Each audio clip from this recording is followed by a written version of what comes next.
Hello everyone, welcome back. Previous video we were working on the character select functionality. So we had created our setup, but we hadn't created the functionality until last video. So real quick, accept. We can go in, whoops, not game settings. We can go in and select a character now, pick a different character. Client can join a match now. And again, we're doing this all LAN, but it will also work on Steam here. We'll test this probably in the next video or two. Just to show you that it works. So client comes in, is using the base character right now. He can come in and select a character. Can't select Frosty because it's already selected. I could choose Pit, however, and spawn in. There I am. Hello, Pit. And it's reflected. The changes are reflected here inside the menu. So let's go ahead and continue. In this video, what we're going to do is work on our chat. So our little window down here that will have some chat in it so we can talk to one another. We're going to do that in this video. So let's go ahead and continue. So to do this, first thing that we're going to do is go down to our UI folder, or all levels, and here's our chat widget blueprints. We're going to open up the chat text first of all. So let's go ahead and double click, open that up, and we drag that in, and I'll just dock it up here too. For this, all we're going to do is delete the canvas panel. All we're going to have in here is some text. So I'm going to drag some text in like so. Hit F2 and call this the message widget. Going to make it a variable too. And then there's some other settings that we're going to do on this. The auto wrap. We want to have the text automatically wrap inside of our chat window when we put it in there. So I'm going to click this button here. And let's compile. And on the graph tab, we're going to go to the graph tab now. Very, very simple. What we'll do is create a variable. This variable will be called the actual text. Let's make sure that it is a text variable. We also need to make sure that it is editable and exposed on spawn, and that it is also replicated. We need this to be replicated so that others can see it, the client can see it. Once we compile, we'll hop back to the designer now. Our text here will now bind that under the text section here. So let's assign actual text like so. Compile and save, and that's all we need to do for this because this is just a container for our message that we send. So let's close that out. And up next, let's go to the all levels. Let's open up the chat window now. So we'll double click, open this up, and drag that in and maximize it. And for this, we don't need a canvas panel, so I'm going to delete this. I'm going to add a border, however, like so. And this border, we'll make some changes to this. We'll set the RGB values to 0, 0, 0, and the alpha to 0.5, so it has a little bit of translucency on it, like so. And on top of this border, we're going to have a vertical box. So we'll take a vertical box here, drag and drop it on top. Inside of that vertical box, we're going to have a scroll box. So a scroll box there. And below that, we're going to have a text box. So we'll take a text box, drag that on like so. Now, our scroll box, let's go ahead and select our scroll box here. Whoops. Our scroll box, let's rename this. We'll call this F2 on it and call it chat log. And we'll call this F2 on this chat entry. We'll make both of these variables too, like so. So the chat log is actually going to be set to fill, so it fills out the whole window. The chat entry, we'll make some changes to this. We'll say the font size for this, we'll bump this up to something like 30, maybe 32, something like that. However big you want this to be, we'll say 32. The hint text, we'll add some hint text for this. We'll say enter a message to chat, ... So we'll see enter a message to chat, like so. And I think that's actually all we need to do for the design layout. Let's compile and save this. Let's hop over to the graph. And on the graph here, we're not going to need the event tick. We're actually not going to need the event construct as well, so I'm going to delete that. Because we're going to have two custom events in here. The first one is going to be called, if we right-click, custom event, First one's going to be called Update Chat Window.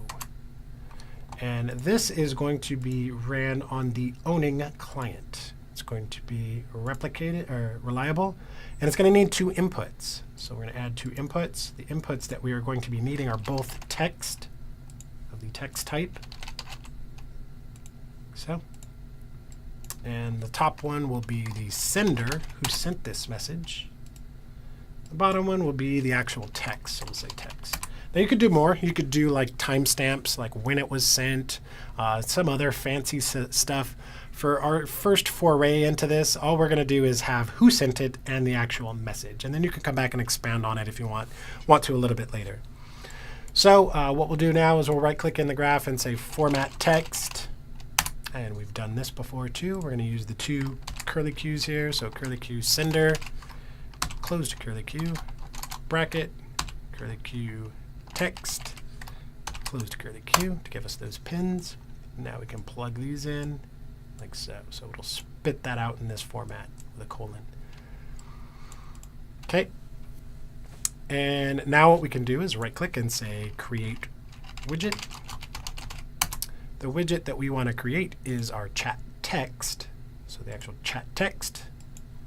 Just connect this up.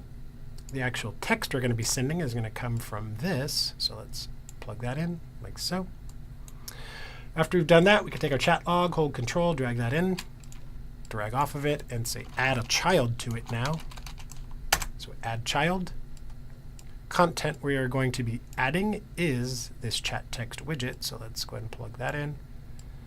Might be moving a little bit too fast here, but make sure you connect this obviously, and then chat log, drag it in, add child, add the content. Once we've done that, we're going to say off of our chat log here, scroll to end. So we automatically scroll to the end. So, and plug that in. So let's add a comment around this. This is used when, used when a new message has been sent, scrolls to the end of the chat log. And again, this executes on the owning client. Up next, on the chat entry here, we have a couple events we can use. We have on text changed, which we've used in the past. This time we're going to use the on text committed. So I've actually typed inside of this box and hit enter at that point. So we'll use on text committed. And we're not going to run any checks to see if it's null or empty. Feel free to do that if you want. We've done that before. What we'll do here is just make sure that it is enter that we hit. So we'll use our commit method, 2 equal signs equal enum here. And we'll say on enter. So when we hit enter on our keyboard, B and left click for the branch. That's our condition. Plug this in, plug that in. So. And what we're going to need to do now is right click, get owning player. So get the owning player of this widget. Drag off of this and say cast to lobby player controller. And we've decided yes, it is enter that we hit. And what we're going to do now is compile and save, because we need to create something inside of our lobby player controller blueprint that we are going to call here. So I wanted to get most of this done out of the way before we did this. So let's go ahead and do that. So I'm going to dock this to the top. I'm going to kill both of these for now. And let's open up our lobby player controller. So double click, open that up. And let's kill all of this stuff. Just want to be on the event graph here somewhere. So on the event graph, we're going to need to create a new event. So I'm going to create a new event here below all of these. Right click, custom event. This custom event is going to be called get chat message. So get chat message. It's going to be run on the server. It's going to be reliable, and it's going to have an input. That input is going to be of the text type, and it's going to be the text to send is what that's going to be. Let's compile and save that real quick just because. Now we can hop back to our chat window and call that event that we just created. So we'll say get chat message, like so. And the message is going to come from here, whatever it is we've entered. So we take this and plug that in, like so. Once we've done that, we could take our chat entry. Let's hold Control, drag that in, drag off of this, and let's set text box at this point. Set text box, and the text is just going to be empty, so we null it out after we've pressed enter. So that's why I wanted to do that, because we are now done in here. So I can add a comment around this and say user entered text and committed get chat message on server lobby PC. Let's say call that. Actually, say calls get chat message on calls get chat message on server lobby PC. So let's open this clip up. It's going to execute this now on the server, the get chat message. And for this, what we'll do is let's first of all promote this to a variable. Because what's going to happen right now is we're running this on the server side version of the player controller. When we get to the end of this, we're then going to call something that executes on the client side version of the player controller that actually populates the chat message. So we're going to promote this to a variable. This variable is going to be called sender text. So, and we'll put this in player info and replicated. So, and for the server name, to get this, we're going to drag this, expand this, and get this player settings, hold Control, drag it in, break it apart. So just break it apart and get player name here. We're going to promote this to a variable. So let's promote this to a variable. We'll call this sender name. Connect that up. Let's make sure that this is in player info and replicated, like so. Okay, so we have the text, we have this, who sent it. Next thing that we'll do is get game mode and cast to the game mode, to the lobby game mode, that is. Let's connect this up, like so. From there, we can get all of our player controllers. So get all player controllers.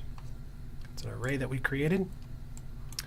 And let's for each loop this. So F and left click. Connect this up. Connect that up. So. And what we're going to do now is take the array element and cast to the lobby player controller, which is ourself here. And then we're going to call a function that is ran on the owning client. So I'm going to right click down here and create a custom event. This custom event is going to be called update chat. And again, now this is run on the owning client. It's reliable and it has two inputs. They're both going to be text. One is going to be sender. The other is going to be text, like so. We're now going to call this. Let me compile. And let's call this update chat, like so. And the sender name is going to be sender name. Sender text, or text is going to be sender text, like so. So let me move this down over here and say, let's add a comment around this. Say process incoming chat message and tells all player controllers to run update chat. Executes on owning clients. So this processes the incoming chat on the server and then spits it out to the client-side version of the player controller, which then runs a function called update chat, which executes on all individual owning clients. So on the owning client, we'll know what the who sent it. We'll know what the text is as well, because that's being passed to us from the server. So for this, all we're going to do is, let's get our lobby player controller reference here. Control drag this in, drag off of this, get the chat window. Once we have that, inside of that, we have something called update chat. And this will update our chat window for us. So let's plug that in, plug in the sender, plug in the text, something like that. And that's all we need to do on the client side. So let's add a comment around this and say updates the chat display. Let's say chat display on owning client. It says it right there on the node too, but let's put it in the comment. So with that, let's compile and save. And I think we need to hop into our lobby widget real quick. So let's save this too, just because. Let's go down to our lobby menu. And we should see our chat menu now in there. It's a little bit small. Let's see. Can we resize this in here? Let's see. Grid panel, chat window. For now, I think we'll leave it like this. We'll come back and adjust this a little bit later. Probably adjust the size of this image here to say 240 by 240. Yeah, we could do that too. So if you want to, it's up to you. I just saw that and said I wanted to change it. So feel free to do that. Change the image size of your map. It gives you a little bit more room on your chat window down here. But I think that looks good enough for now. So I'm going to compile and save this now. And if we play now, let's play and see. This should work, hopefully. Host a game. LAN. Chat menu is there. I can go in here and I could say blah, blah, blah, blah, blah.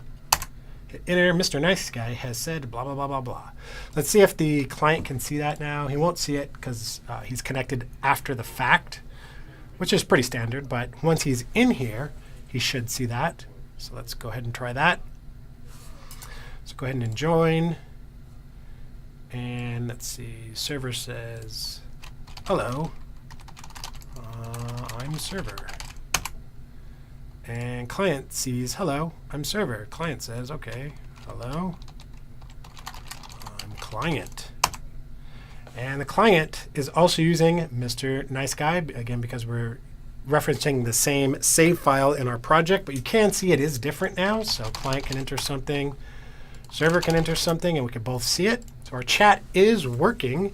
So I think this is a good point to pause. We'll pause here, and we'll pick it back up in the next video where we do a little bit more finalization of our project. We might split this into 2 more videos depending on how it goes in the next video. But we need to go from the character select. So we both select characters, start session, and transition into our map with our selected characters, and do that with Steam. So everything is working under the hood. We just need to tie up all the loose ends, and we should be good to go. So we'll pause here. We'll pick it back up in the next video. Thank you guys for watching, and we'll see you then.